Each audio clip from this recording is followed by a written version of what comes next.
Hi, my name is Rayna Stephan.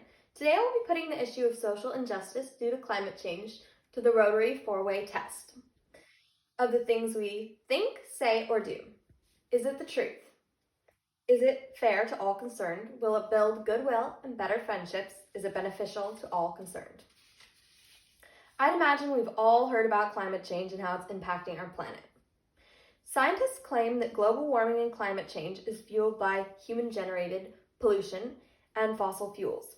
Climate change impacts us all, and not all equally, as those who are living in poverty or in an at-risk area have fewer resources and are hit the most severely.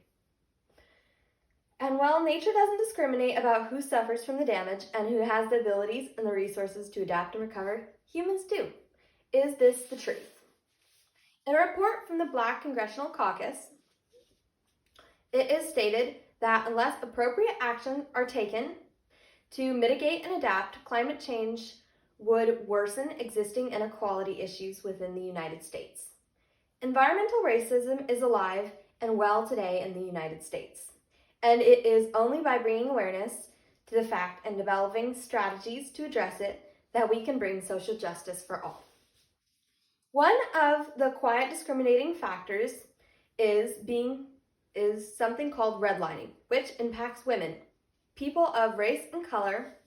Redlining is the discriminatory practice of putting services out of reach for residents of certain areas based on race or ethnicity. Redlining is illegal.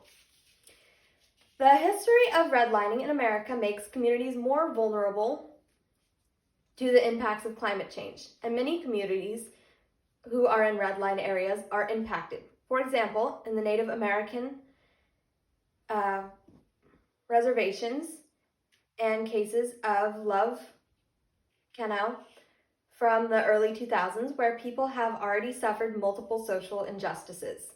These redline communities across America already struggle with inequality according to Oxfam's Social Vulnerability Index from 2022.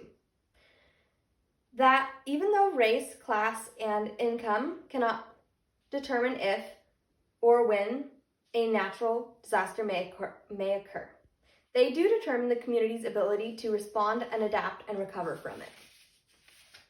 Is this fair to all? Of the many at-risk populations, women are even more vulnerable, as the UN provides historical proof that and presents data that threats of climate change are not gender neutral. Women are at a greater reproductive risk of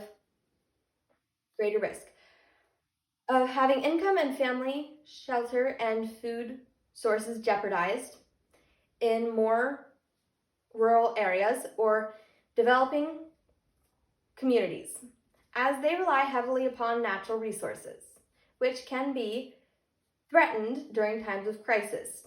Climate change can cause natural disasters like floods, fires, drought, disease. Ask again, is it fair to all? Absolutely not. Richard Bullard, an expert on social justice, points out that while there is federal aid available for those hit by climate change disasters, it often overlooks those who are in the greatest need. He suggests a number of key points for overcoming racism in environmental decisions, making a listing annual of social inequality. They include the right to protection for all, preservation from harm, shifting the burden of proof, and second to call, social justice, funding resources need to be spent where they are needed most. Will this build goodwill and better friendships? We need to look at the avenues that we can build to foster goodwill and better friendships and greater equal treatment for all. In some exciting and encouraging news from 2022, the Environmental Protection Agency has opened up a new office, the Environmental Justice and External Civil Rights Office. They will be focusing on matching grant funds to communities in need, providing technical assistance, implementing social and environmental civil rights police. The teaching conflicts and resolution, prevention to recover. Will this be beneficial to all?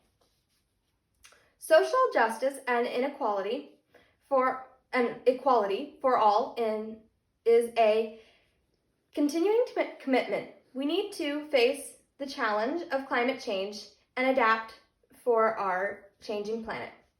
We need to look for solutions that are fair and beneficial to all. And for me, that is all inclusive. That means not only humans, but animals and our planet and our environment. We need to seek solutions on all levels that build community, goodwill, sustainability, and a future where all of us have equal rights and are treated fairly, regardless of race, class, gender, geography, religion, or other factors. These actions and this fight for social climate change justice will be beneficial to us all, will help us build better friendships, more adaptive and resilient and resourceful communities, and a stronger global network for the future. Thank you.